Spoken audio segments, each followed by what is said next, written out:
Bonjour tout le monde, soyez les bienvenus sur Légende. Aujourd'hui, on est en direct de Marseille au château de Forbin. Notre invité, c'est Didier Raoult. Vous vous rappelez du professeur qui a été très connu pendant le Covid. Il a fait très peu d'interviews depuis.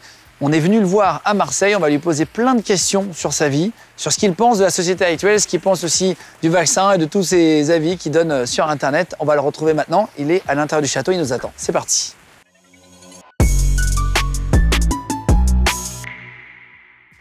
Bonjour, je m'appelle Didier Raoult et je viens parler de moi sur Légende. Eh ben, bienvenue Didier, je vais reprendre le clap. Merci, on est à Marseille. On est à Marseille. On est venu dans un château, d'ailleurs merci à eux de nous recevoir aujourd'hui. On est venu te rencontrer près de chez toi. Tu as sorti un livre, une autobiographie il y a quelques mois. Je sais que tu en prépares d'autres. Moi, j'ai regardé plein d'interviews de toi depuis longtemps. Je pensais que c'était assez intéressant de venir parler de l'état du monde, de l'état de la France, de tes opinions dans l'émission. On t'a découvert avec le Covid sur cette énorme vague de notoriété que tu as pris à l'époque. On va revenir. Il y a une petite surprise à la fin de l'émission dont je t'ai pas parlé, mais c'est que de la bienveillance et c'est que des trucs sympas, t'inquiète pas. Je sais que t'aimes pas trop les interviews, toi, tu le dis. Ça va aller ? Oui, non, mais je suis pas, ça m'inquiète pas non plus. Hein, faut pas. On a eu des grandes discussions devant le château avant pour préparer l'émission. C'était hyper intéressant. Donc je vais te reposer des questions dont on a un petit peu parlé, etc. Juste sur quoi est basé ton futur livre que tu es en train de préparer ?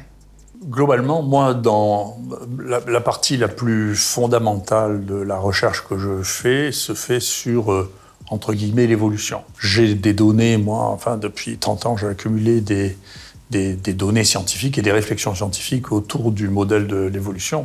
Toi, tu penses qu'on en est où, là, avant de parler de ta vie, par rapport à, justement, à l'humanité ? Est-ce qu'on régresse ? Est-ce qu'on est en train de s'améliorer ? Je pense que un des éléments les plus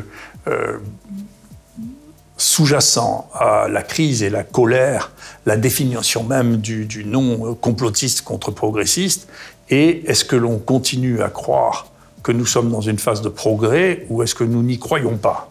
Ce qui est une vraie question. Et associé avec la phase de progrès, est-ce que c'est vrai que la providence que l'on attribuait au Dieu ou à Dieu est remplacée maintenant par la structure des États et de la politique ? Donc est-ce que l'État-providence remplace la providence divine ? Ce qui est une vraie question. Et donc les tensions qu'il y a actuellement ressemblent beaucoup aux tensions des guerres de religion où ceux qui ne croient plus au fait que tout va s'arranger avec le progrès, qu'on vivra jusqu'à 120 ans, que tous ceux qui ne croient plus en ça sont devenus des hérétiques que maintenant on appelle des complotistes en pratique. Ok, on va parler de tout ça.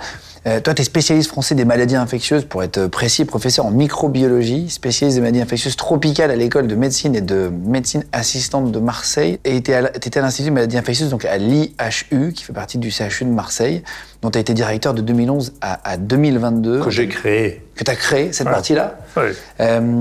Les gens t'ont découvert en 2020, à l'époque du Covid. On va revenir sur ta vie. Toi, tu es né à Dakar, je savais pas. Tu es né 13 mars en 52. Ton papa André était médecin militaire, directeur de l'organisme de recherche sur l'alimentation et la nutrition africaine. Et ta maman Francine était infirmière. À quel âge tu t'es dit que tu voulais partir en médecine et suivre un peu cette voie-là ? Je ne crois pas du tout au libre arbitre en réalité. Je pense à un fantasme. Donc je pense qu'on a un degré de contingence et qu'on a des modèles. Je pense que d'ailleurs que les sociétés changent en prenant des modèles et que usuellement, on prend des modèles que l'on admire ou des modèles de réussite. C'est ce que Hegel appelle des héros. C'est des exemples qui nous font rêver. Des exemples, et donc, puisque ça existe, on se dit que ça peut exister. Moi, je fais partie de la génération des années 60, donc moi, je ne voulais pas du tout faire d'études. Moi, j'ai même pas fait ni de première ni de terminale. Hein, donc, je suis parti du lycée. J'ai passé mon bac en candidat libre, je l'ai eu par chance. Et puis, ensuite, je fais du bateau parce que une espèce de fantasme de marin dans ma famille.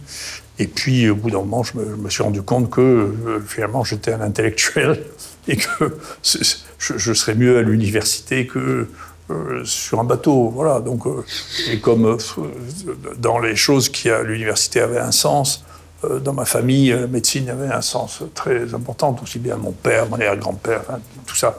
C'est une famille dans laquelle il y a des guerriers et des médecins. T'avais le choix en Y et t'as pris Oui, puis j'étais trop désobéissant pour pouvoir être vraiment dans l'armée, à part dans les situations critiques dans lesquelles on peut tolérer de la désobéissance s'il y a une guerre. T'as du mal avec la hiérarchie, en général? Ah ouais, terriblement. Toujours aujourd'hui? Enfin, ça t'est resté toute ta vie? J'expliquais ça, moi je ne suis pas obéissant, mais là aussi c'est culturel. Hein. Moi, ma famille a toute une série de héros qui ont désobéi et qui ont eu raison de désobéir. Hein. Donc, encore une fois, la résistance de ma famille, ça commence en 1940. Hein. Donc, c'est ancré très très profondément. Les résistants étaient des désobéissants pendant la guerre. Il y avait moins de résistants que de... Ils étaient même appelés des terroristes, pour dire la réalité. Hein. Donc à l'époque? Oui. Donc moi, ma famille, elle est aussi loin qu'on remonte, elle est faite de gens qui se sont battus quand ils ont jugé nécessaire de se battre et qui, quand ils ont pensé qu'il n'était pas raisonnable d'obéir, qui n'ont pas obéi. Et puis... l'histoire est comme ça, c'est pour ça que j'ai fait beaucoup de rappels dans cette crise de ce qu'a été la guerre de 39-45 et de l'occupation. Parce que les humains sont les mêmes et qu'on voit que d'ailleurs, c'est une leçon. Hein. Ceux qui ont obéi aux ordres les plus épouvantables, en réalité, n'ont pas été punis. Hein. Donc une des choses qui a réémergé, qui a été un point extraordinairement important, extrêmement intelligent, c'est le procès Eichmann. Où vous voyez dans le procès Eichmann que Eichmann dit « mais vous ne pouvez rien me reprocher, je n'ai fait qu'obéir. J'ai obéi ». Et donc même si cette obéissance a abouti à faire transporter et tuer des millions de personnes, ce n'est que de l'obéissance. Et vous savez que pour condamner Eichmann, il a fallu trouver un témoignage de quelqu'un qui disait que Eichmann avait tué de sa main propre, avec un revolver, quelqu'un en Ukraine.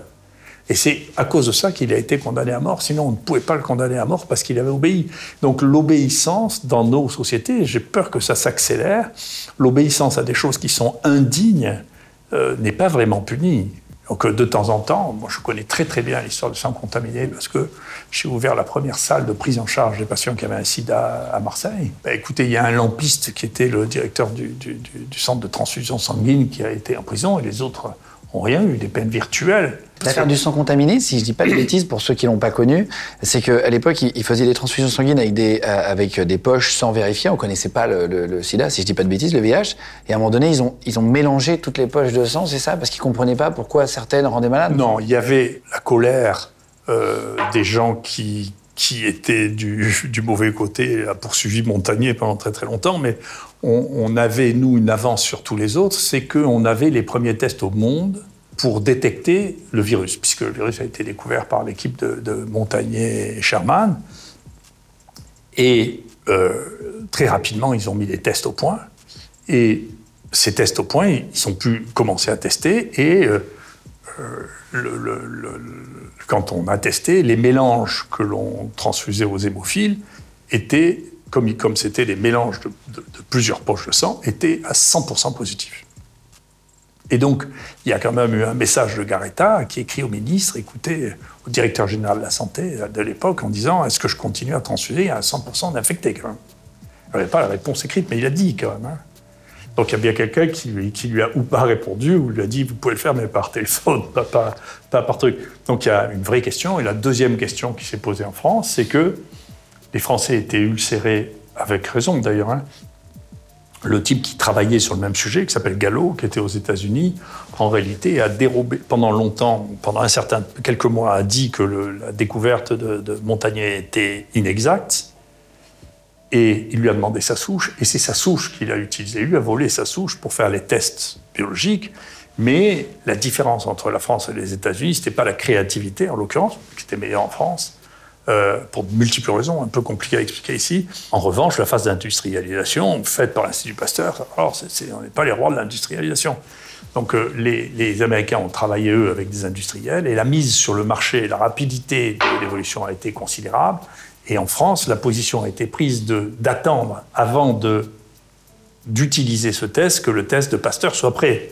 Ce qui fait qu'il y a eu un décalage. On n'a pas pu faire le diagnostic du sida en France. On a pris un retard pour la capacité à faire le diagnostic du sida parce qu'on n'a pas voulu que le test américain soit disponible avant le test français. Et ça, donc, ça veut dire qu'il y a des gens qui n'ont pas été diagnostiqués, éventuellement. Alors qu'ils auraient pu l'être. Des sangs qui ont été transfusés alors qu'ils étaient positifs. Et tout ça pour des raisons de protectionnisme économique. On va y revenir juste. Tu arrives en France à Marseille, pas tout de suite dans les années 60. D'abord, tu passes par Maison Lafitte, dans les Yvelines. Un peu en échec scolaire, tu simules un suicide en prenant plusieurs cachetons pour attirer l'attention. Et c'est comme ça que tu es envoyé par tes parents chez un psy qui te diagnostique un QI à 180. Ça, c'est vrai? Oui, c'est vrai. Non, je ne sais pas si parce que parfois tu vois des trucs dans les interviews, c'est un peu modifié. Non, c'est vrai. Non, c'est vrai. C'est vrai. Ce qui a changé, mais enfin, partiellement. Mon père était un homme extraordinairement intelligent. C'était un chercheur. Donc, effectivement, il avait... Moi, j'ai grandi à l'intérieur même d'une unité de recherche. Mon père avait créé une unité de recherche, je crois que c'était la première en nutrition tropicale. Et il avait fait construire un bâtiment. Le rez-de-chaussée, c'était le laboratoire. C'est ma mère qui tenait le laboratoire. Et au premier étage, nous habitions. Moi, j'habitais dans cette unité de recherche, s'appelle l'Orana, qui a fait de la nutrition pendant 50 ans. Et j'étais juste en face de l'Institut Pasteur de Dakar et du CHU de Dakar. Donc tout ça est clair quand même, d'une manière singulière, l'absence de libre arbitre. Voilà. C'est l'équivalent du QI de Marie Curie, 180. Je sais pas comment on peut faire le QI de Marie Curie. Le jugement, mais c'était assez intéressant. Entre 70 et 72, tu as plein de petits boulots. Tu vogues sur les mers, tu disais, il y a sur Internet, il y a marqué que tu as fait DJ. C'est vrai, ça? Oui, mais en 69. Tu mixais quoi? J'avais un très bon ami qui avait ouvert une petite boîte de nuit et qui avait besoin d'un DJ. Et donc, pendant 3 mois, j'ai fait le DJ là-dedans. Puis, c'était on était dans un quartier. C'est l'époque où il y avait encore beaucoup de bandes de gosses, de ce qu'on appelait les blousons noirs à l'époque. Et donc, à un moment, ils sont venus où ils ont essayé de nous raqueter, tout ça, terminé en une bagarre générale. Et donc, la boîte a fini. C'est vrai. Après la bagarre générale. Voilà. T'étais bagarreur, toi? Non. Ouf. Si? Ouf. C'est vrai? Ouf. Ah, c'est marrant. En fait, tu n'aimes pas la hiérarchie, l'autorité, tu te laisses pas faire, quoi, en gros. Non, puis j'ai des modèles, encore une fois, les modèles historiques. Ma grand-mère disait descendre d'une branche bâtarde d'Henri de la Roche-Jacquelin. Je ne sais pas très bien si vous savez qui c'est Henri de la Roche-Jacquelin. Non. C'était un des généraux de la rébellion vendéenne, qui était général en chef de l'armée vendéenne à 22 ans et mort à 23. Donc, et sa devise était si j'avance, suivez-moi, si je recule, tuez-moi, et si je meurs, vengez-moi. Donc, oui, j'ai été élevé quand même par des... C'est une phrase de vaillant. C'est une phrase de mec qui vit pas longtemps, par contre. Il n'a pas vécu longtemps, voilà. Mais ah ouais, énorme. Donc, moi, mon grand-père a été mis 2 fois en prison pendant la guerre. La première fois en 40 parce qu'il a refusé. Il faut savoir ce que c'est que l'obéissance. En 40, Pétain, quand il fait l'armistice, demande à tous les militaires français d'aller se rendre aux Allemands sans même avoir tiré un coup de fusil. Et qui vont passer 4 ans et demi en Allemagne, à servir l'Allemagne, parce que Pétain leur a demandé de se rendre. Et il y a un certain nombre de gens, mon grand-père, qui s'était réengagé à 60 ans, comme officier. À 60 ans? À 60 ans, et donc qui a refusé de se rendre, et qui a ramené ses hommes dans la partie sud, la partie libre, et quand il est arrivé, du fait qu'il avait désobéi, déjà, on l'a foutu en prison. Ce qui est très intéressant, je le dis régulièrement d'ailleurs pour irriter le directeur de l'assistance publique, c'est que le site de l'assistance publique à Marseille, c'est l'ancienne prison Saint-Pierre de Marseille, qui était la prison de femmes, dans laquelle on guillotinait les femmes, qui a été réouverte pour la guerre, était en prison. Ma grand-mère a été ensuite en prison, là, en 1943, mise par les nazis, parce qu'elle faisait de la résistance avant d'être déportée à Ravensbrück. Donc cet endroit-là, il ne faut pas croire que les gens qui sont là-dedans me font peur. Ils ne font pas peur. Et je ne leur obéis pas, parce que je pense que ni ma grand-mère ni mon grand-père ne leur obéissaient, et qu'ils avaient raison. L'histoire leur a donné raison. C'est comme Quelques années plus tard, effectivement, ouais. Quelques années plus tard. Ton papa décède en 78 à 26 ans. Il t'a connu médecin ou pas? Oui, c'était un de mes grands soulagements. J'ai réussi l'internat en mai 78, quelques mois avant qu'il meure, et donc c'était son bonheur. Ouais, il t'a vu médecin? médecin et interne, ce qui était autre chose. À l'époque, c'était une espèce d'aristocratie, l'interne. Maintenant, ça n'existe plus, mais c'était une espèce d'aristocratie. Il y avait moins d'internes en France que de polytechniciens, quand même, par année. Hein. Ah oui. Alors que c'était un concours d'une exigence absolument colossale. Plus dur qu'aujourd'hui? Ça n'existe plus aujourd'hui. Aujourd'hui, il y a un classement pour tout le monde. Donc, on est plus ou moins bien classé, mais il n'y a plus... Avant, c'était un concours dans lequel on était même... Nos profs considéraient qu'on faisait partie du club, quoi. On rentrait dans une espèce d'aristocratie médicale, si vous voulez, qui a été changée parce que c'était plus la mode. En 81, tu deviens infectiologue, là. Tu as ton diplôme d'état de docteur de médecine. Même année, tu obtiens le diplôme de médecine tropicale à l'Université de Marseille aussi. Et un certificat d'études supérieures en bactériologie, virologie clinique. Et tu rencontres ta femme en 80, la même année, c'est ça, sur les bancs de la fac. La femme avec qui tu es toujours. C'était mon étudiante. C'est mon étudiante. On faisait à l'époque, quand on était interne. T'as un point commun avec le président de la République, mais inversé. Peut-être pas la même différence, elle a 9 ans de moins que moi. Quand on était interne, moi j'avais été formé comme ça. J'ai passé l'interne à des conditions tout à fait acrobatiques, comme au baccalauréat, où tout le monde s'imaginait que j'allais me casser la figure. Ce qui était un vrai truc, si vous voulez revenir sur l'histoire du QI à 180, d'abord mon père. Quand mon père a fait ça, encore une fois, il s'en doutait parce qu'on avait des rapports avec lui qui étaient on avait des rapports très de grande complicité. Et du coup, quand mon père a su ça, il a dit, en accord avec le pédopsychiatre, on lui laisse faire ce qu'il veut parce que de toute manière, il s'en sortira. Voilà. Donc, avec un potentiel comme celui-là, il fera un peu tout ce qu'il veut. Ah, ils t'ont laissé vivre. Donc, ils m'ont laissé. C'est pour ça que je peux faire toutes les bêtises que je voulais. Il n'y avait pas beaucoup de doutes sur l'issue. Et donc, moi, quand je me suis retrouvé à faire ça, une des questions de ma vie, c'est avec ça, jusqu'où je suis capable d'aller. Qu'est-ce que je peux faire?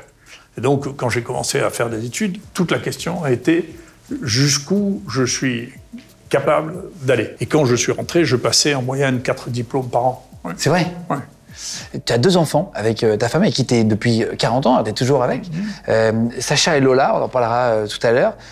Et après, tu te lances à l'hôpital, la Timone, dans l'étude des rickettsis. C'est comme ça qu'on prononce? Oui, c'est comme ça qu'on prononce. C'est très dangereux?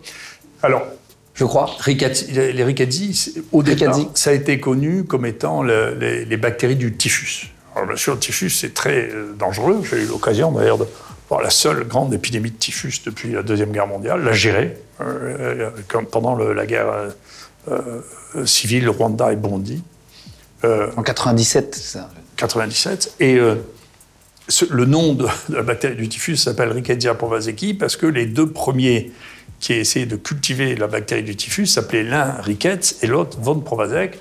Et les 2 sont morts en essayant d'isoler la bactérie du typhus. Ils sont morts du typhus. Les 2 chercheurs avant toi, en gros? Les 2 premiers. Et donc le 3e, qui s'appelait Daro Shalima, a dit tiens, on va donner le nom des 2 qui sont morts en le typhus. Donc il s'appelait Rickettsia prowazekii. Voilà. Et donc, c'est d'où vient ce nom de Rickettsia. Et bien entendu, elles ont été associées. D'abord, c'est extrêmement difficile à cultiver. C'est des bactéries qui se cultivent comme les virus seulement dans les cellules.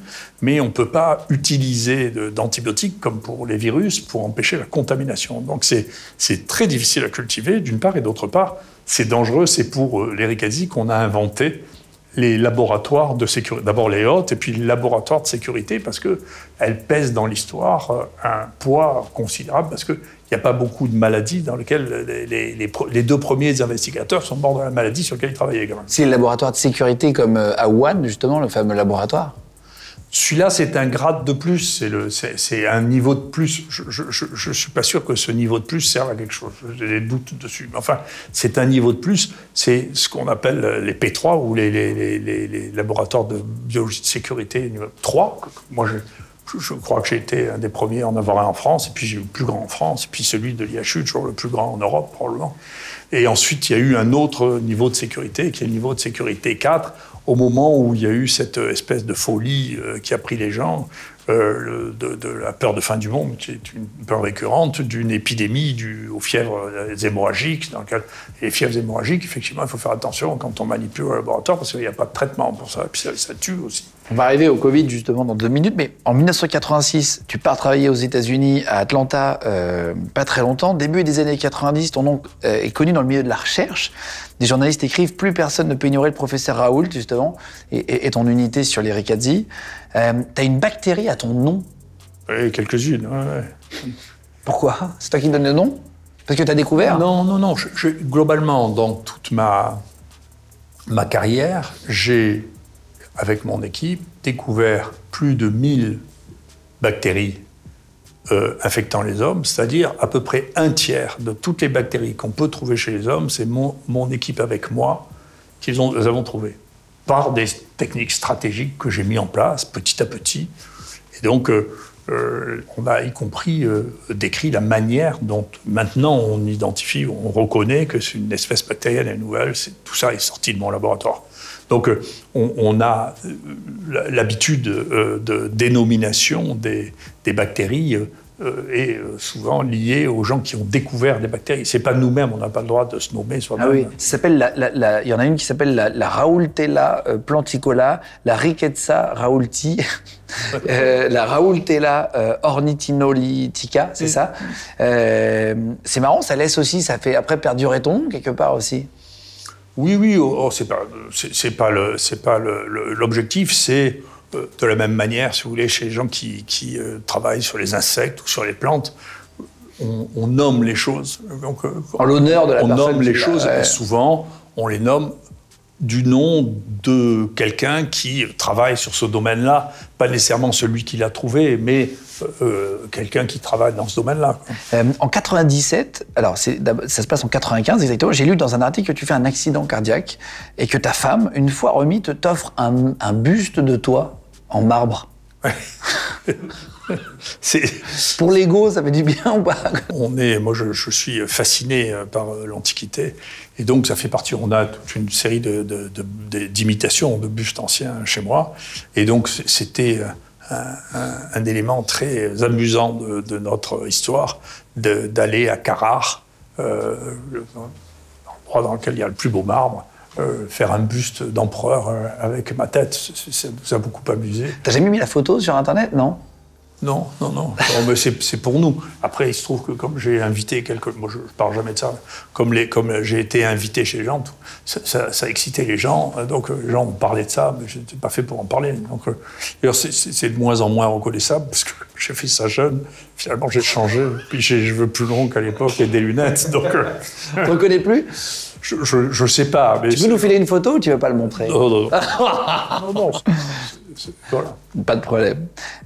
En 97, épidémie de typhus, t'en parlais au Burundi. Tu pars là-bas, sans mandat de l'OMS. En 3 mois, l'épidémie s'arrête. Dans les années 2000, j'essaie de faire ton parcours rapidement, parce qu'il y a beaucoup de choses à raconter après aussi. Tu publies énormément d'articles de médecine, presque un par semaine avec tes équipes. Tu es très actif. Et en 2003, tu rédiges un rapport sur le bioterrorisme et les risques épidémiologiques. Et tu dis, le risque actuel d'apparition de mutants de virus respirateurs, en particulier de la grippe, est le phénomène le plus redoutable. Tu as eu quand même quasiment 20 ans en avance cette lucidité sur cette possibilité-là. Tu l'avais déjà un peu imaginé, le Covid, que ça pouvait arriver? Non, mais globalement, c'est un peu compliqué à expliquer, mais il existe le nombre de virus qui existent en termes d'individus, et probablement ce qui existe le plus, c'est probablement la population la plus nombreuse au monde. Dans ces virus, il y a une quantité de virus qui fonctionnent comme de bactéries, d'ailleurs, chez les animaux, qui donnent des épidémies chez les animaux, et de temps en temps, un virus, ou une bactérie d'ailleurs, infecte un homme, ce qu'on appelle une zoonose, c'est-à-dire c'est une maladie des animaux, qui parfois, encore une fois, les épidémies chez les animaux s'appellent des épizooties. Elles peuvent rester à l'état de zoonose. Vous voyez, par exemple, la fièvre de Malte, c'est une fièvre qui est une maladie qui a été très très commune, qui vient des animaux, mais ensuite, il n'y a pratiquement aucune transmission interhumaine, très peu. Ensuite, il peut y avoir quelques cas de transmission interhumaine, ça fait des bouffées sporadiques, hein. Et puis il peut y avoir des épidémies, et puis il peut y avoir un stade supplémentaire, c'est-à-dire que le microbe s'adapte si bien à l'homme qu'il est transmissible chez les hommes, il devient éventuellement contagieux, et là il peut donner, y compris, une pandémie. Donc c'est des phénomènes qui sont arrivés plusieurs fois, ça, ces phénomènes. Hein. Donc de dire que des choses qui sont, pour ça que l'histoire est si importante, que des choses qui se sont passées peuvent se repasser si les conditions sont les mêmes, voire plus complexes encore, ce qui est le cas maintenant, parce que si vous voulez, pour avoir une épidémie de cette nature-là, ou une pandémie, il faut qu'il y ait une densité de population, en pratique des villes, et puis il est vraisemblable que les épidémies humaines sont apparues seulement à partir du moment où il y a eu des villes. Avant, ça ne pouvait pas se développer. Et puis de la circulation entre les villes.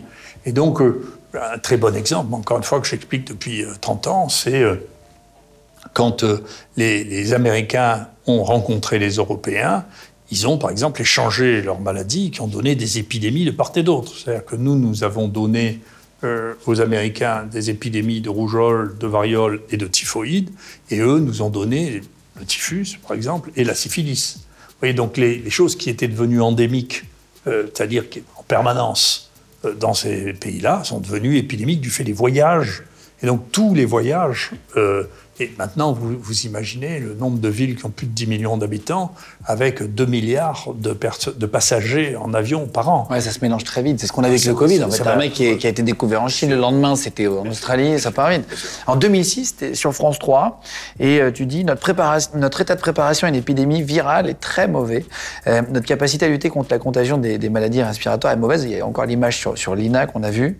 On découvre du coup vraiment 14 ans plus tard, en 2020, c'est là vraiment où ça explose avec l'arrivée du Covid-19.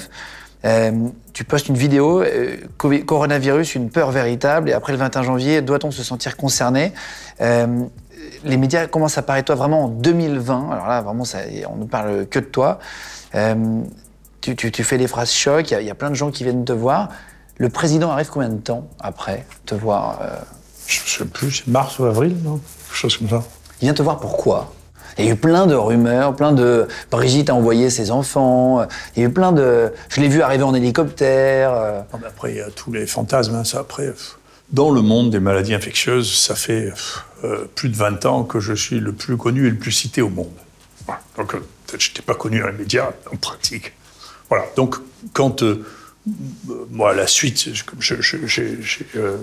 généralement, j'ai fait suivre d'actes les opinions ou les analyses que je faisais. J'ai dit très tôt dans ce pays, à l'époque où j'avais fait ce rapport pour le ministre de la Santé et le ministre de la Recherche, j'ai dit mais il faut faire des infectiopoles, c'est-à-dire des sites dans lesquels vous aurez à la fois toutes les capacités diagnostiques, la capacité d'isoler les malades, de faire de la recherche, de faire de l'épidémiologie. Et j'avais dit d'ailleurs il faut en faire 7 en France, de manière à faire ça. Moi je voyais ça un peu comme l'effort à la Vauban, vous voyez, pour avoir une ligne de défense contre un épisode épidémique et surtout créer un vivier de gens qui sachent ce que sont les épidémies. Ce qui est, dans ce pays, on ne savait pas. Les gens qui ont, jusqu'à l'époque de la colonisation ou de la coopération, il y avait des gens qui étaient allés dans des pays où sévissaient les épidémies, donc il existait un vivier. Ça n'existe plus actuellement. Donc personne ne sait faire ça. Et donc on a vu les gens qui ont dirigé cet épisode-là, il n'y en a aucun qui sache réellement ce que c'est qu'une épidémie. Donc moi, je passais ma vie à travailler sur les épidémies, donc j'avais une opinion sur les épidémies. Sur comment s'organiser, comment se structurer. Comment on s'organise, comment on fait. D'ailleurs, vous avez bien vu, les gens ne savaient pas faire les tests. En Suisse, les gens ne savaient... Moi, j'ai découvert... En 2003, je m'étais rendu compte qu'il n'y avait pas de CHU, même celui qui travaillait sur la tuberculose, pour lequel c'est une obligation légale. À Paris, il n'y avait personne qui avait un P3. Personne. Personne. Et donc, quand est arrivé le même désastre que l'on a vu, donc il y avait une espèce de fantasme qui fait que j'ai toujours pris la gestion du Covid avec distance. Moi, j'avais vécu avant ça la gestion de l'anthrax. Donc l'anthrax, c'est un déconnage. Poison, il y a, en 2002, il n'y a pas d'autre mot, c'est un déconnage de l'armée américaine. C'est-à-dire que les Américains qui avaient essayé de militariser donc, la bactérie du charbon, l'anthrax, pendant des années, ont décidé d'arrêter en 72. Et puis, manifestement, l'ingénieur qui faisait ça, et qui faisait ça à Fort Detrick, un laboratoire P3, manifestement a pris des échantillons de l'anthrax qu'ils avaient militarisé quand son laboratoire a été fermé. Et en 2002, dans l'explosion d'émotions qui a suivi l'attentat sur les Tours Jumelles, un certain nombre de politiques et de journalistes ont reçu des enveloppes avec des sports d'anthrax. Il y a eu 7 morts en tout. Et donc, tout ceci a servi d'argumentaire à George Bush et à Colin Powell pour dire que l'anthrax était terrible et que Saddam Hussein, un truc, et Colin Powell secouait une éprouvette avec de la poudre qui devait être de la farine en disant, regardez, il y a des silos entiers d'anthrax en Irak et donc il faut aller arrêter ce fou avec les armes de destruction massive dans l'anthrax. En France, l'émotion était pareille, absolument non gérée. Et il a été envoyé, dans le temps, 3000 poudres comme ça, de farine, de plâtre, de n'importe quoi. Pour faire peur. Pour faire peur. Mais du coup, il fallait les analyser même quand tout ça n'avait pas de sens. On est arrivé, là aussi, à des folies. On a foutu en prison des types qui avaient envoyé une lettre en marquant « Vive Ben Laden » dessus, en disant qu'ils terrorisaient les gens. Donc, il y a eu déjà une crise de nerfs extraordinaire. Et on s'est retrouvés les seuls, en France, à être capables de faire ces analyses. Parce qu'on était seuls équipés, les seuls, d'une manière absolument extraordinaire, les seuls d'ailleurs qui étaient d'accord pour prendre des gardes et qui se retrouvaient avec 2 gardes un jour sur 3, étaient un Irakien et un Syrien. C'était eux qui faisaient les gardes, les médecins de garde pour faire ces analyses. Alors les renseignements généraux nous surveillaient, vous êtes sûr, non, attendez, c'est des internes comme les autres, sont faisant de fonction. Et ça leur faisait un choc que les types qui travaillaient pour analyser le charbon soient l'un un Irakien et l'autre un Syrien. Mais on fait ça en toute légalité. Et donc les gens se sont rendus compte qu'à Paris, si vous voulez, quand les choses sont arrivées, écoutez bien, parce que c'est comme ça que l'idée s'est mise en place. À la Pitié, où ils étaient censés être les spécialistes de la tuberculose, des tuberculoses résistantes, etc., ils n'avaient pas de P3.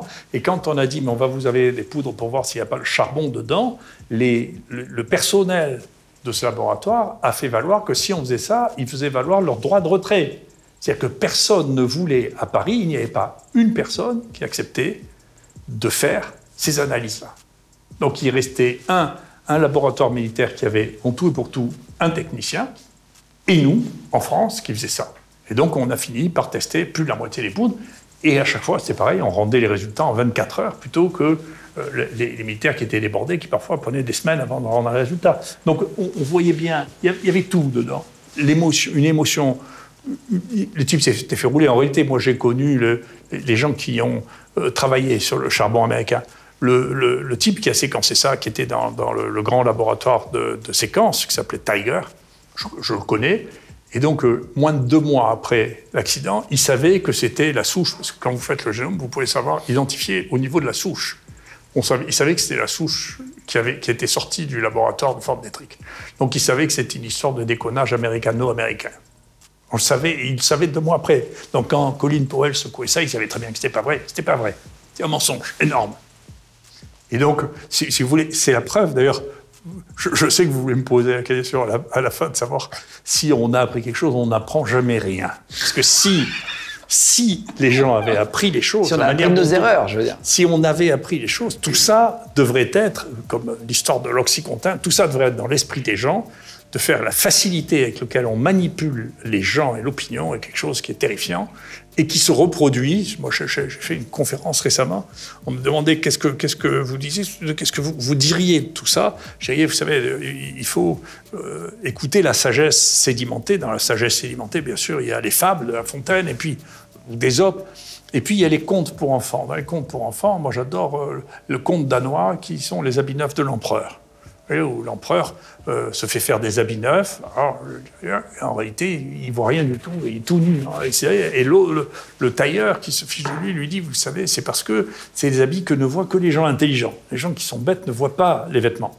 Très bien. Alors, l'empereur sort, et puis tout le monde dit, il n'y a que les gens intelligents qui voient les vêtements. Alors tout le monde dit, oh, que c'est beau, que c'est beau. Oh. Puis il y a un gosse qui dit, mais il est nu. Donc ça a donné lieu à l'expression, le roi est nu. Alors, c'est vrai, mais on pourrait penser que le roi est nu nous amènerait à réfléchir à l'idée de la propagande. C'est-à-dire, on vous raconte, propagande, c'est-à-dire propager la foi. Hein. C'est propagande, vous voyez, fidé, hein, donc c'est propager la foi. Et donc, on pourrait imaginer que le coup d'après, ça ne va pas marcher. Mais moi, ce que je pense, c'est que tous les jours, le roi revient tout nu, et tous les jours, les gens recroient qu'il est merveilleusement habillé. Et donc, c'est un conte à faire... décliner ce conte pour dire on peut vous couillonner tous les jours, on peut vous couillonner tous les ans, et tous les ans, vous allez dire non, mais c'est pas vrai que l'industrie pharmaceutique pense à autre chose que notre bien, quand même. Vous pouvez accumuler tous les exemples. Si vous pensez que le rôle de l'industrie pharmaceutique et des gens qui le dirigent, c'est de gagner de l'argent comme tous les industriels, et que donc il faut avoir les mesures de sécurité que vous avez pour que leur intérêt soit le même que le nôtre. Si vous ne réalisez pas ça et que vous dites non mais s'ils le disent, c'est pour notre bien, c'est que on peut vous faire le coup du roi est nu tous les jours, et que vous continuerez. D'accord ? À y croire. À y croire. Est-ce que tu as suivi un petit peu, pendant le Covid, tu es devenu très très populaire, il y a eu des mèmes, ce qu'on appelle des mèmes sur Internet, c'est des photos un peu drôles, etc. Tu regardais, tu as suivi un peu tout ça ou pas ? Pas du tout. Ça t'intéressait pas ? Non, mais globalement, comment dire, j'explique ça souvent à ma manière. Moi, je suis un stoïcien. C'est-à-dire, la seule chose qui m'intéresse, c'est l'estime que je me porte à moi-même. C'est ça qui m'intéresse. C'est une des raisons qui explique pourquoi j'ai cherché mes limites. C'est pour savoir est-ce que je suis allé aussi loin que mon potentiel me permettait d'aller. C'était ça ma question à moi. Mais du coup, je suis l'inverse de ce qui est à la mode, c'est-à-dire les hystériques, au sens médical, c'est-à-dire les grands séducteurs. Je ne suis pas du tout... mon but n'est pas du tout de séduire, je m'en fiche, ça ne m'intéresse pas. Mais ça t'a fait plaisir de voir... je crois, je ne veux pas dire de conneries, mais il y avait un clip de rap, ils avaient pris un sosie, je ne sais pas si tu l'as vu, je ne sais plus qui c'était... On me l'a dit une fois. On me l'a dit une fois. C'est plus troublant qu'autre chose. Hein. C'est troublant. Je ne sais pas comment font les autres avec la notoriété, mais c'est très troublant. Voilà. C'est disproportionné. C'est pas. Je sais pas. C'est comme ça. Mais je peux pas dire un que je l'intègre, deux que j'en ai pas tiré de bénéfices spécifiques. Au contraire, je pense que ça a déclenché une espèce de haine des gens au pouvoir, que j'ai une notoriété de cette nature-là. Parce que les journalistes et les politiques ont quelque chose de commun que je ne partage absolument pas, et que je ne partage pas depuis bien longtemps. Ils imaginent que le sommet de la réussite, c'est de devenir un homme politique, un ministre, président de la République. Et moi, je n'y crois pas. Je dois reconnaître que beaucoup de ceux que j'ai rencontrés, je n'ai pas du tout d'estime pour ni leur clairvoyance, ni leur intelligence. Donc, si vous voulez, pour moi, ce n'est pas un avenir, ça ne l'a jamais été. Mais c'est difficile pour des gens qui... Le premier but d'un homme politique pour pouvoir être élu, c'est de cultiver sa notoriété. Vous savez bien, on ne peut pas avoir une opinion des gens qu'on ne connaît pas. Donc, tout leur objectif est la notoriété. Et donc, ils ne peuvent pas imaginer que ce capital de notoriété ne soit pas utilisé pour faire de la politique, puisque pour eux, c'est le but ultime, c'est de faire la politique. Et pour moi, ça n'est pas un but du tout. Pour moi, c'est même une insulte de demander de faire la politique, puisque moi, j'ai eu le sentiment de faire très bien mon métier. Peut-être que je manque d'humilité, mais je trouve que je faisais très bien mon métier. J'étais très content. D'ailleurs, j'étais toujours à la recherche de marqueurs. Vous voyez, par exemple, là, dans toute cette crise, j'ai des bons marqueurs. Je n'ai eu personne qui s'est plaint de la prise en charge thérapeutique. Nous avons soigné 34 000 personnes en 2020-2021. Je n'ai pas eu une plainte. Ça, c'est un marqueur important. Nous avons eu les taux d'absentéisme les plus bas de toute l'assistance publique. Nous n'avons pas eu plus de gens malades dans le Covid parmi le personnel soignant qu'il n'y en a eu dans la ville de Marseille. D'accord ? Ça, c'est des choses qui m'intéressent. Ça, pour moi, c'est des éléments essentiels. Oui, j'imagine que c'est plus important pour toi que les gens qui font des blagues sur la raclette. Mais ça, j'entends. Nous avons les taux les plus bas de mortalité de la prise en charge du Covid au monde. Ça, c'est intéressant. Et donc ça, je ne vois pas pourquoi j'irais faire quelque chose que je ne connais pas.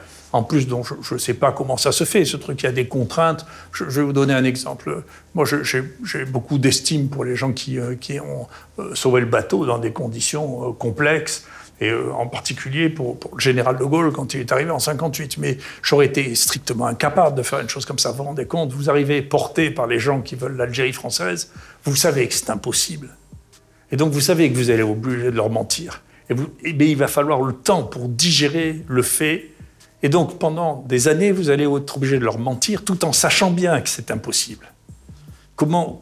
Moi, je ne sais pas faire un truc pareil. Il faut avoir une certitude sur les choses, de la même manière que j'aurais pas pu être un général d'armée qui envoyait une vague de front en 14, en sachant qu'il y en avait 2 sur 3 qui allaient mourir. Enfin, c'est des natures différentes. Chacun a une nature.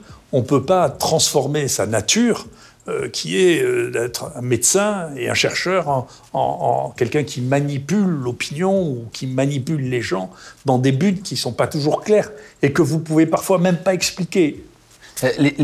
Pour parler de la chloroquine, justement, tu évoques ce traitement à l'époque miracle, etc. Tout le monde parle que de ça, je m'en rappelle, qui est normalement utilisé contre le paludisme.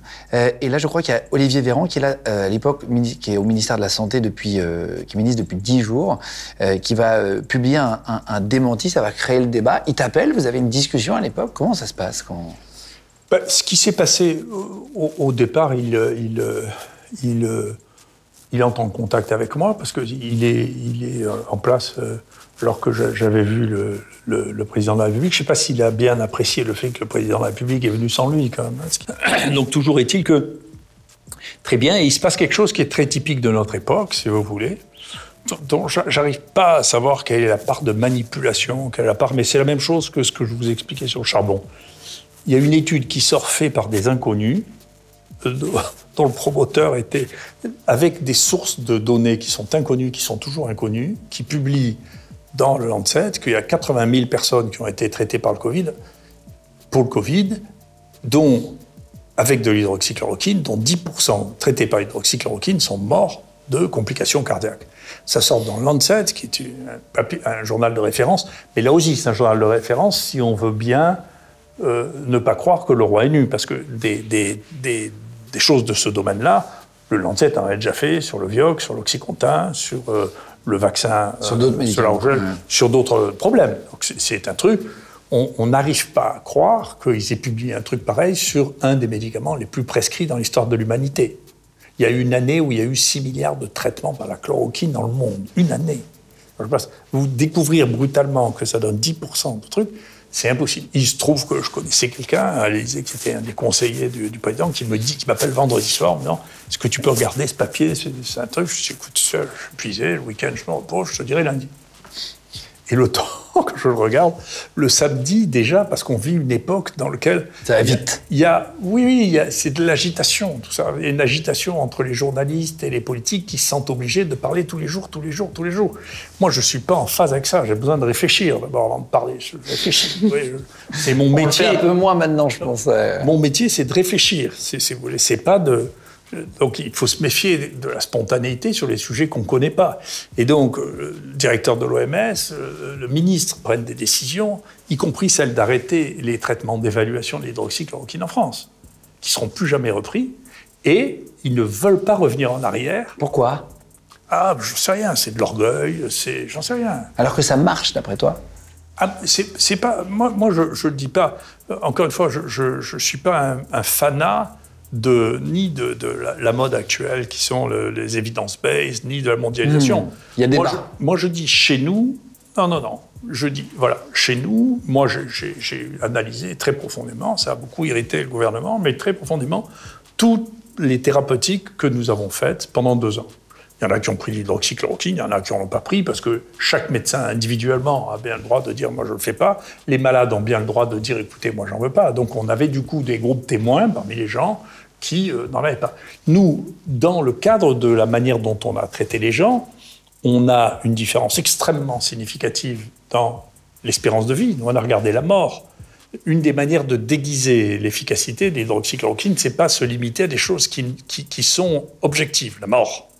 Si vous dites oui, non, mais lui est sorti plus tôt, le hospitalisé, vous arrivez à tricher. C'est ce qui a été fait pour le Remdesivir dans le New England, par Fauci. C'est-à-dire, comme en réalité, il avait décidé de regarder la mort, et ça ne marchait pas, parce qu'il n'y avait pas moins de morts avec le Remdesivir, et donc ils ont changé, parce que théoriquement, c'est un truc totalement interdit, ils ont changé les objectifs pour dire on va regarder la durée d'hospitalisation. D'accord ? Pour un produit qui ne marche que au début, c'est-à-dire pour les gens qui ne sont pas hospitalisés. Donc on peut tricher si on fait rentrer des données que l'on met a posteriori et pas a priori, et la seule qui soit absolument incontestable, c'est la mort. Et nous, c'est la raison pour laquelle le dernier travail qu'on a fait, il a fallu qu'on demande à un huissier de vérifier que ce que nous disions était vrai. On a pris la liste de tous les gens qu'on avait traités et on a regardé dans l'INSEE le nombre de morts qu'il y avait eu de tous les gens que nous avions traités. C'est indépendant de nous, et on a regardé chez les morts ceux qui avaient eu de l'hydroxychloroquine, ceux qui n'en avaient pas eu. Donc nous, on sait très bien que nous, dans les conditions... Mais vous savez, c'est très intéressant. Le ministre qui a succédé à Véran, il y a une petite... Ces ministres, je le disais au début, ça ne dure pas. Il y a une espérance de vie très limitée. Moi, j'en suis au 5e depuis le début du Covid, quand même. Hein, avec des pertinences, si vous voulez, dans la connaissance médicale qui vont en se dégradant d'une manière assez spectaculaire. Hein. Donc ils prennent des gens qui sont de moins en moins compétents au fur et à mesure que le temps passe. Enfin, toujours est-il qu'il y en avait un qui était compétent au moins sur l'hydroxychloroquine, c'était Braun, puisqu'il a fait sa thèse de médecine là-dessus. Donc il sait très bien sur les tentatives de suicide à l'hydroxychloroquine. Et il dit, écoutez, il commence à y avoir des problèmes à partir de 2 grammes par jour. En dessous, il n'y en a pas. Et dans les dosages qu'on fait, on a les problèmes à partir de 2,5 microgrammes par ml. Très bien. Nous, il se trouve que ça fait 30 ans que j'utilise l'hydroxychloroquine pour d'autres maladies, et donc ce qu'on utilise, c'est 600 mg, c'est très en dessous. Donc on donnait ça aux gens pendant des années, on sait très bien qu'il n'y a pas de problème avec ça. Ce qui est très intéressant, c'est que l'essai anglais qui est devenu la référence, c'est fou, on donnait 2,4 grammes, ce qui est d'ailleurs la dose toxique, et c'est devenu l'essai de référence de l'OMS, l'essai de référence du monde entier. C'est des gens qui ont donné des doses de dingue. Des doses pour les chevaux. À l'inverse, le truc qui a été fait par la France avec l'OMS, ils ont donné des doses qui sont les 2/3 des doses que l'on donne nous. Donc ces gens ont fonctionné comme fonctionnent les gens les non-sachants, c'est-à-dire pour eux, l'hydroxychloroquine c'est un mot, c'est pas une dose, c'est pas une durée de traitement, c'est pas des conditions de traitement. Donc si vous donnez des doses, vous donnez 10 fois la dose. Vous savez, si vous donnez le Doliprane, par exemple. On peut mourir du Doliprane. Bien sûr, c'est la première cause de greffe du foie au monde, le Doliprane. D'accord ? La dose mortelle de Doliprane, elle est 4 fois la dose que vous prenez aujourd'hui. Donc si vous avez mal et que vous commencez à prendre du Doliprane... On peut mourir. Ah bien sûr, on meurt de ça. Une des parties très importantes, déjà en plus si vous avez un problème hépatique, une des parties très importantes du problème qu'il y a eu avec l'épidémie de chikungunya à La Réunion... Avec les moustiques, oui. C'est parce que ça donne des douleurs très persistantes très longtemps. Il y avait des gens qui avaient déjà une consommation alcoolique relativement importante. Et si vous avez le foie déjà un peu fatigué et que vous prenez un peu trop de Doliprane, mais vous en mourrez. Alors j'ai une petite question sur le Doliprane. Il y a une rumeur, une légende urbaine qui dit que quand on boit de l'alcool, le soir avant de se coucher, il faut prendre un Doliprane pour être bien le lendemain. J'ai entendu que c'était en fait encore plus dangereux. Les gens font un lien. Bon, la déduction, ça vaut ce que ça vaut. Moi, je ne suis pas un homme de déduction. Hein. Les gens disent, écoutez, c'est mauvais pour le foie, donc si vous prenez de l'alcool, c'est aussi mauvais pour le foie, donc vous mettez les deux ensemble. 1 + 1 = 2, quoi. Ouais. Mais sur le Doliprane, en revanche, je peux vous apprendre quelque chose qui est très intéressant. Ça, je ne peux pas dire que c'est pas intéressant. On peut apprendre un truc par jour, déjà, Didier Raoult. Le Doliprane est un excellent somnifère. D'accord ? Et dans un monde bien fait, il devrait y avoir un repositionnement de l'utilisation de Doliprane pour les insomnies de brève durée. Parce que ça marche très bien. Et celui qui m'a raconté ça, c'est un professeur de psychiatrie très, très intelligent, qui discutait avec moi, qui m'avait contacté, avec qui je discutais à propos du repositionnement de l'hydroxychloroquine comme antiviral, ce qui est quelque chose qui va de soi en pratique, hein. Ça, on sait très bien comment ça marche, ce qui se passe. Et puis, au laboratoire, si on met l'hydroxychloroquine avec les cellules et les virus, ça empêche les virus de se multiplier. Donc, c'est des choses simples. Hein. Mais il me disait, mais vous savez, il y a un autre élément qui est le Doliprane. Maintenant, on sait, ça se fixe exactement au cerveau, au même endroit que les benzodiazépines qu'on donne comme somnifères. La différence, c'est que les benzodiazépines entraînent des addictions qui sont définitives pour certaines d'entre elles. Et vous commencez à prendre ça, vous ne savez pas si un jour vous pourrez vous en arrêter. C'est le problème des somnifères, hein, de plein de gens qui n'arrivent plus à dormir sans... Surtout les benzodiazépines. Les benzodiazépines, ça donne des addictions qui sont comparables à celles des opioïdes. Hein. Donc, il faut se méfier beaucoup des antidouleurs. Bien sûr, tous les opioïdes sont incroyablement addictifs. Hein. Le plus grand scandale de l'industrie pharmaceutique, c'est l'Oxycontin, dont Barack Obama a estimé qu'il avait tué 500 000 personnes aux États-Unis, rien qu'aux États-Unis. Et actuellement, vous pouvez toujours en distribuer tant que vous voulez. Aux États-Unis, les boîtes d'Oxycontin ont remplacé le trafic d'héroïne, quand même. C'est l'industrie pharmaceutique. Ils n'ont toujours pas été condamnés. Hein.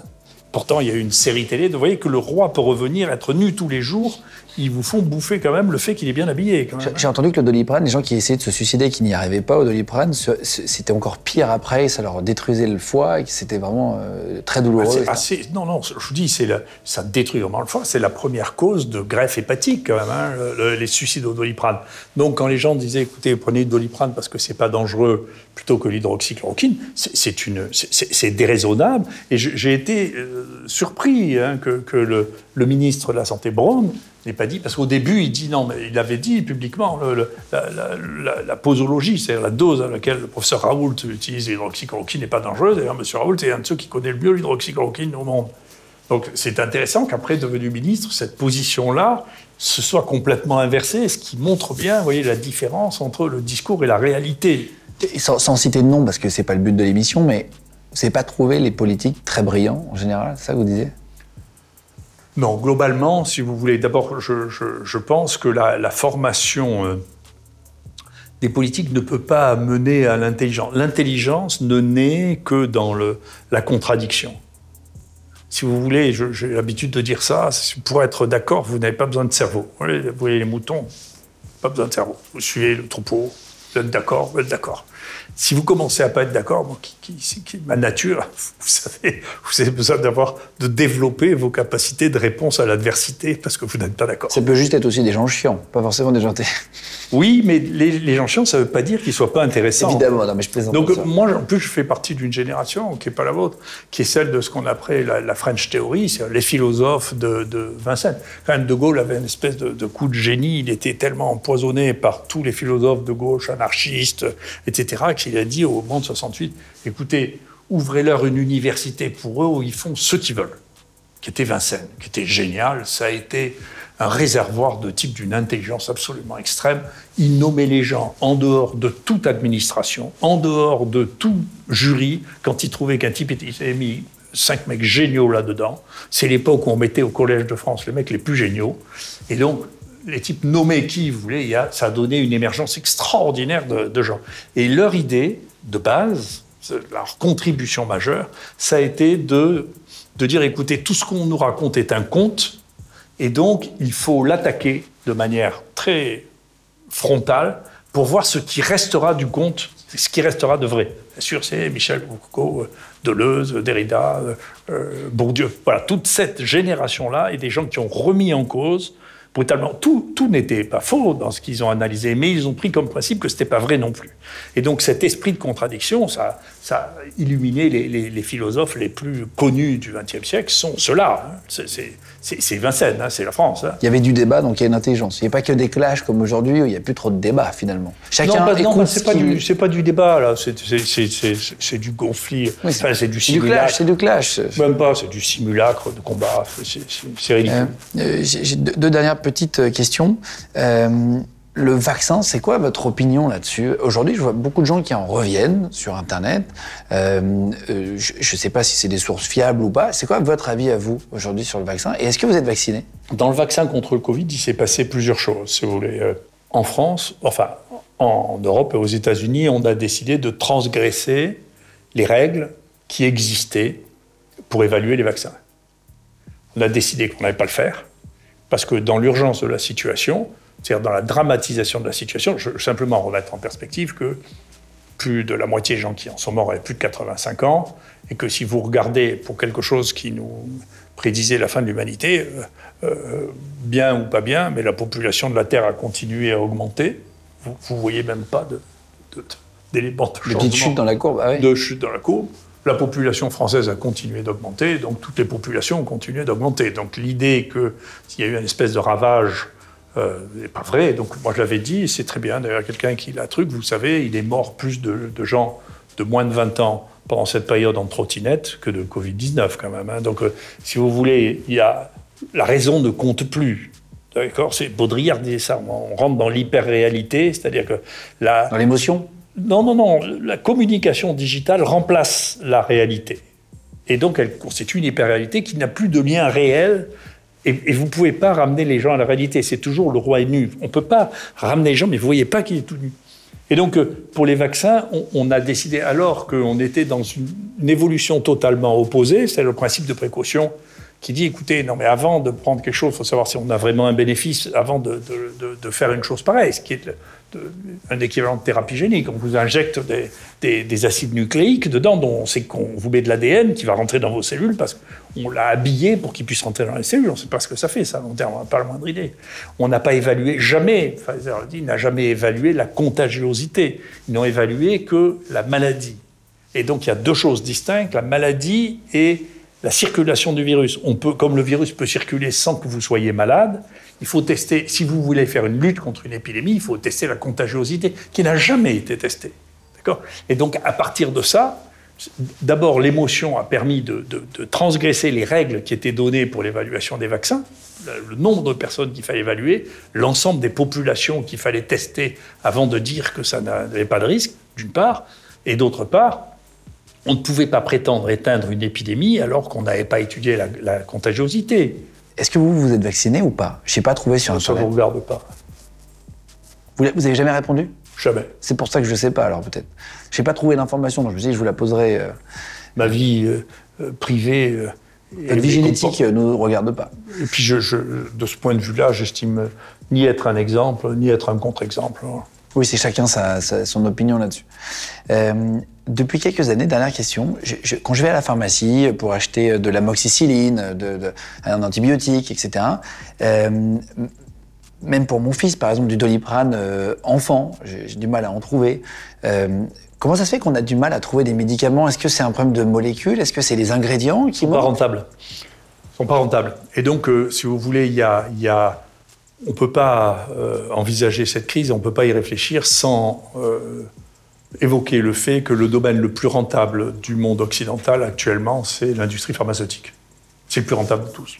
35% de rentabilité, vous imaginez que Pfizer, en 2021, a fait 20 milliards de bénéfices. Donc, je ne sais pas si vous imaginez ce que c'est, mais c'est dans ce chiffre d'affaires de 80 milliards, plus que le PIB de la moitié des pays du monde.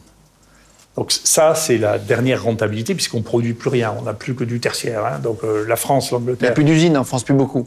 Par rapport à avant. On empoisonne les agriculteurs qui sont parmi les rares qui faisaient encore quelque chose de leurs mains.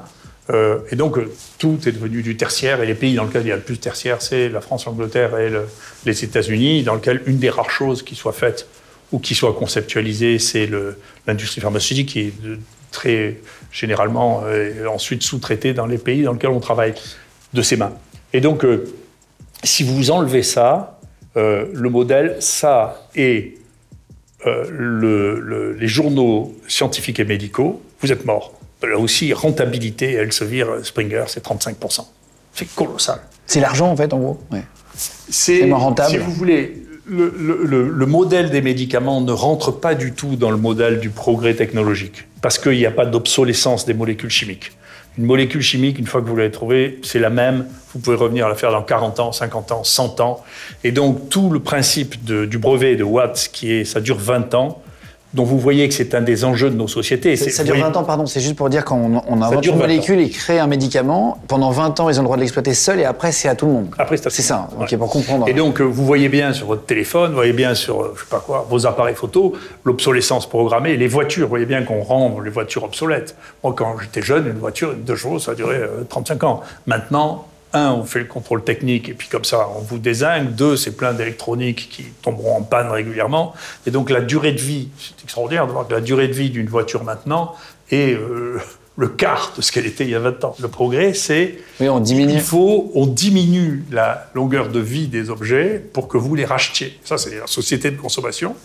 Et la société de consommation, bien sûr, est rentrée dans les molécules chimiques. Et donc...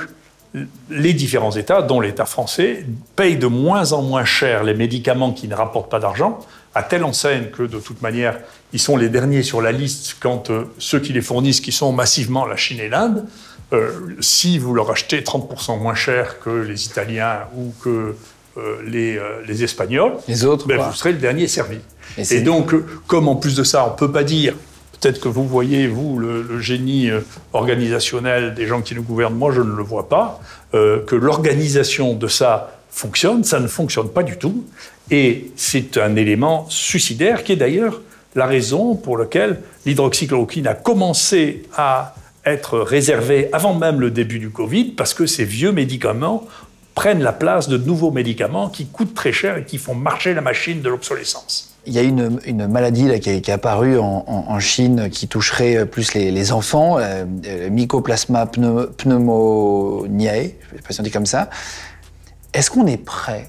Je vous repose la question pour être bien clair, mais est-ce qu'on a appris de cette période Covid qui a été très compliquée, même au niveau mondial? Est-ce que d'après vous, on est prêt? Est-ce qu'on a appris de nos erreurs et de notre histoire aujourd'hui, si jamais il se repasse quelque chose? Je vais vous dire, comme ça pourra faire un thème majeur. Écoutez, je crois que si demain le roi revient nu, tout le monde le verra habillé pareil. Il n'y aura rien qui aura changé? Rien. On n'a pas pris de disposition en off, j'en sais rien, de masques, de tous les trucs, plus de soignants, plus de lits? Le déni. Le déni? Il y a vraiment rien qui a évolué? Pas que j'ai vu. On fait de tout des histoires de personnes, des histoires, ce que vous racontez, c'est entre l'idolâtrerie du héros et la détestation de la réincarnation du diable, si vous voulez, tout ça n'est pas arrivé à un niveau cortical, c'est un niveau sous-cortical, simiesque, si vous voulez, de prise de position. Donc il y a tous ces singes s'agitent là, dans leur forêt et ils n'ont pas changé, voilà, ils n'ont pas appris. Les singes apprennent au fur et à mesure, contrairement à ce que l'on a imaginé pendant longtemps, mais ils apprennent beaucoup moins que ceux qui ont un cortex plus développé. Et donc je suis frappé, si vous voulez, par le fait que tout ça se traduise toujours par des opinions, des classifications, des nouveaux qualificatifs. Avant, il y avait les sceptiques, maintenant les complotistes. Si sceptique était une insulte. Climato-sceptique, c'est ça? Climato-sceptique. Par rapport à ça? Tout ça. Est-ce que sceptique est une insulte ou pas une insulte? Oui, c'est une insulte pour ceux qui prennent la science pour une religion. La science, c'est pas une religion, c'est du savoir. C'est ce que je crois. Maintenant, je ne suis pas, ça veut dire que je ne suis pas d'accord avec la plupart des gens qui communiquent en pensant que, vous voyez d'ailleurs la tentative de loi, je ne sais pas où est-ce qu'il en est, de Darmanin, de dire si vous n'êtes pas d'accord avec ce que dit le gouvernement dans le domaine scientifique et médical, vous pourrez avoir une amende de 15 000 €. Vous vous rendez compte? Même l'Inquisition n'osait pas faire un truc pareil. Donc on est arrivé à un point extrême dans lequel vous n'avez pas le droit de discuter, c'est nous qui disons la vérité. Pas le savoir, parce que honnêtement, je veux bien discuter avec Darmanin de virologie si ça l'amuse, mais enfin, Et si vous appellent pour vous prendre en conseiller pour l'État, ils vous ont jamais appelé pour... Ça sert à rien. Ça sert à rien? Non, ça sert à rien. Ça sert à rien. Après, moi, encore une fois, je me sens pas... je pense que les choses ont toujours été comme ça, mais pas avec la même accélération. Moi, ce qui m'intéresse, c'est... ça fait longtemps que je dis, j'avais eu une discussion comme ça avec les gens du ministère, à l'époque où je les fréquentais un peu plus. Je lui dis, mais tu sais, à la fin, je m'en fiche un peu. Moi, j'ai écrit ce que j'ai écrit. Ce qui m'intéresse, c'est que dans 10 ans, oui, c'est pas mal, ça, à 20 ans, vous pouvez le ressortir et vous dites, vous ne trouvez pas d'énormes bêtises dans ce que j'ai écrit il y a 20 ans, qui est disponible sur Internet. Tant mieux, j'ai écrit un que sais-je aussi, quelques années avant. Quand je le relis, je n'ai pas dit trop de bêtises, ça va. C'est ça qui m'intéresse. Après, ce qu'on dit au jour le jour, ces espèces d'émissions, cette délation généralisée, tout ça est dégoûtant, mais ça passera, ça ne m'intéresse pas. Voilà. Qu'est-ce que vous allez faire maintenant? Qu'est-ce que vous faites? J'ai quelques projets de recherche que j'essaie de finir, qui sont intéressants. Le plus beau de tout, c'est autour de... Je pense que jusqu'au Covid-19, donc qui pour moi est une opportunité merveilleuse, hein, on ne savait pas comment fonctionnait un virus dans une épidémie. Non, moi je travaille là-dessus depuis 2 ans et demi, je continue à travailler là-dessus régulièrement. On vient de faire un travail qui est une merveille, qui vient d'être publié sur l'analyse des génomes, parce qu'on a fait énormément de génomes. On était les seuls à faire des génomes. Là aussi, à un moment, le président de la République m'a dit « Mais quand ça se fait qu'on fasse 10 ou 20 fois moins de génomes qu'en Angleterre ?» Je dis « C'est parce qu'on est les seuls à les faire. » Et donc, il m'a dit « Aidez-moi à remettre tout ça en truc. » Et on s'est rendu compte, comme je m'étais rendu compte en 2003, que les gens n'avaient pas de P3, mais on s'est rendu compte que la moitié des CHU n'avaient pas de séquenceurs de nouvelle génération. C'est inouï, le sous-équipement. Pour décrypter le génome, c'est ça?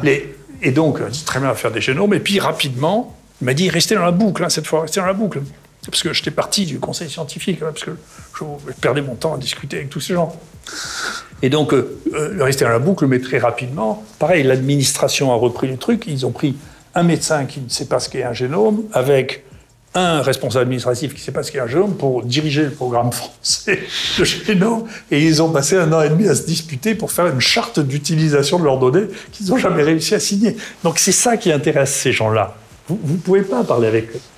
Moi, ce qui m'intéresse, moi, je les dépiote, les virus, je me régale, j'ai trouvé des trucs extraordinaires. Et pareil, on a enfin réussi à faire à montrer que ce qu'on pensait jusque-là, sur un certain nombre de points, était un contresens. En particulier, l'idée qui préside au fait d'un grand nombre de bêtises qui ont été dites. Donc, vous savez, j'étais le premier au monde à dire qu'il y avait des variants dans ce virus. Mais ce n'était pas une découverte qu'il y avait des variants chez les virus ARN. Enfin, il y avait à la fois le ministre et le responsable scientifique de la virologie française qui ont dit qu'il n'y avait pas de mutants dans un virus ARN, ce qui était un niveau d'ignorance qui est terrifiant. D'accord ? Mais ils continueront et rediront les mêmes bêtises. Mais c'était ça, justement, qui était la clé de... Attendez, est-ce que vous êtes sûr qu'en faisant un vaccin avec l'ancien virus, vous allez pouvoir contrôler, ou est-ce qu'au contraire, vous allez forcer les virus à muter de plus en plus vite pour échapper à la pression phénoménale que vous aurez fait avec le vaccin ? Vous expliquez plein de choses dans votre autobiographie. Je rappelle, je mets le lien en cliquable sous la vidéo. Si vous voulez commander le livre de Didier Raoult, je vous mets le lien, il n'y a plus qu'à cliquer dessous. C'est chez Michel Lafon, pour ceux qui veulent le commander ailleurs. Et sinon, je vous mets le lien en cliquable sous la vidéo si vous voulez le chercher. Je vais faire rentrer, pour terminer, 30 secondes, Catherine Grassi, qui va vous offrir un petit cadeau. Je me suis dit que c'est sympa de repartir avec un petit cadeau à la fin d'une émission. On va la faire rentrer, il y aura une petite surprise. C'est parti. Voilà, bonjour Catherine. Bonjour. Merci d'être venue jusqu'à nous. Avec plaisir. Vous avez ramené un cadeau à Didier Raoult. Vous vous êtes jamais rencontrés ? On s'est jamais rencontrés parce que je voulais pas le déranger en fait. Ça fait au moins 2 ans que j'ai envie de lui remettre. C'est parti de mon médecin qui m'a dit, écoute, il savait que je suis centonnière, on se connaît depuis 30 ans. Vous faites des centons ? Je fais des centons, oui. C'est pas le premier que vous verrez, hein. Je sais que vous en avez vu passer d'autres. Hein. Voilà, et il m'a dit, fais-moi le docteur Raoult, s'il te plaît, parce que j'en peux plus. Il me dit, je veux qu'il trône sur mon bureau. J'ai dit, écoute, je suis en pleine saison, là, c'était en septembre 2020. J'ai dit, je peux pas, je ferai ça en janvier, je me mettrai là-dessus en janvier. Et donc, en janvier 2021, je le lui ai fait. Et depuis, j'ai pas réussi... et j'ai pas voulu vous déranger, surtout avec tout ce que vous avez traversé. Donc, je profite aujourd'hui et c'est avec un grand plaisir que je vous laisse. Merci beaucoup. Est-ce que vous pouvez l'ouvrir pour le montrer, si vous avez bien Didier ? Vous savez, je voudrais dire, parce que vous m'avez posé la question, que j'ai évacué rapidement, vous savez, j'ai eu des marques d'affection et inouïes pendant toute cette période. Effectivement, j'ai eu des centons, j'ai eu des dizaines de tableaux qui m'ont été envoyés parce que les gens ont vu que j'aimais la peinture. Dans mon bureau, j'aime la peinture. Oui, derrière, il y avait un tableau... J'ai pas un moment... C'est des tableaux de moi, y compris, hein, des tableaux de quand je peignais, quand j'étais jeune. Hein. Après la carrière de DJ ou avant la carrière de DJ ? C'était en même temps, c'était par Et si vous voulez, donc, j'ai reçu effectivement des portraits, j'ai reçu des statues, j'ai reçu donc un nombre de des cadeaux. Des t-shirts, j'imagine. Ah oui, des t-shirts, des bols. Donc les gens ont été d'une gentillesse extrême. Oui. Donc c'est pour ça que quand on me demande si je suis perturbé par les gens qui médisent de moi, je m'en fiche. Mais je suis en revanche touché, je veux les remercier solennellement. Enfin, ces gens qui montrent qui vous aiment, qui ont de la reconnaissance pour vous, bien sûr, c'est très plaisant. Voilà. Je ne dis pas que je fais ça pour ça, parce que c'est pas. Je fais mon métier parce que c'est mon métier, je dois le faire. Je ne sais pas faire autre chose, mais je ne sais plus peindre. Donc je ne vais pas me mettre à peindre maintenant, j'aurais honte. Une des raisons pour lesquelles je n'ai pas peint, d'ailleurs, c'est parce que je me suis arrêté. Parce que pour faire ce que je voulais faire, j'aurais dû peindre 10 heures par jour. Et que j'ai consacré, j'ai décidé que les 10 heures par jour, j'ai consacré à autre chose et que donc je ne serai jamais un très grand peintre. Oui, il fallait faire autre chose. Si tu veux les ouvrir. Regardez, il y en a 2, c'est ça ? Il y en a 2. Et ça, vous faites donc sur votre site, hein, si on veut. Je vous mettrai le lien sur le site. Ah là là ! Bien sûr. C'est hyper bien fait. Et donc sur votre site, il y a... Alors le plus grand que j'ai eu de cadeau, c'est un magnifique tableau de moi qui m'avait été fait pour que je l'affiche dans le... Les petites lunettes se sont barrées, il faut les remettre. Ah, il y a des petites lunettes ? Oui, il y a des petites lunettes. Ah là là ! Mais c'était un immense tableau qui devait faire 2 mètres sur 3, qui m'avait demandé de mettre dans les hachuches que j'ai mis Je dans vais les faire hachuches. ça hors caméra. Mais le gouvernement était tellement en folie contre moi que la première chose qu'ils ont voulu, c'est décrocher ce tableau et l'enlever. Ah bon? Donc ils l'ont enlevé, mais je l'ai récupéré, je ne sais pas où je le mettrai, mais j'ai pas la place de le mettre chez moi. C'est rigolo, on a le vrai et le santon. Voilà, c'est assez rare sur la même photo. J'espère qu'ils vous rendent justice. Et ça, c'est fait à la main? Oui, c'est fait Wow. à la main, un après l'autre. Alors, il y a un moule, évidemment, hein, voilà. Putain, ça doit prendre un temps à faire, félicitations. C'est long, c'est extrêmement long, on le sait, voilà. Très bien. Vous allez les mettre où? Je sais pas. Je vais essayer de trouver les petites lunettes. Il y avait ça aussi, c'est rigolo, on a reçu, et je voulais remercier Carole du cabinet de cire qui les produit. Et ça, vous avez dû la voir aussi. Oui, Elle est incroyable, cette bougie.